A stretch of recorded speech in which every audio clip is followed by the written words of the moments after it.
The co-pilot of the Germanwings airliner that crashed in the French Alps appears to have brought the A320 Airbus down deliberately. The Marseille prosecutor said on Thursday German Andreas Lubitz was left in sole control of the Airbus after the captain left the cockpit. Lubitz is believed to have then refused to reopen the door and operated a control that sent the plane into its final and fatal descent.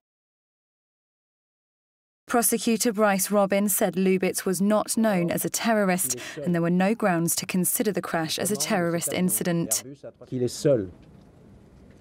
Alone at the controls of this Airbus A320, the co-pilot manipulates the buttons of the flight monitoring system to affect the descent of the aircraft.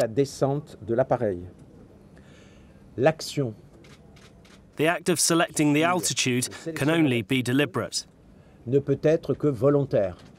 He also said passengers' screams could be heard on the recordings just before the final impact.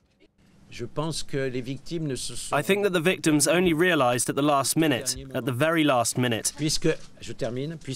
because in the audio file the shouts are only heard in the last moments before impact. Robin said the identification process for the bodies of the 150 victims of the crash had begun. This comes as residents of two small villages in the French Alps close to where the Germanwings plane came down, prepared to welcome the families of the crash victims, setting the laying of wreaths and a memorial.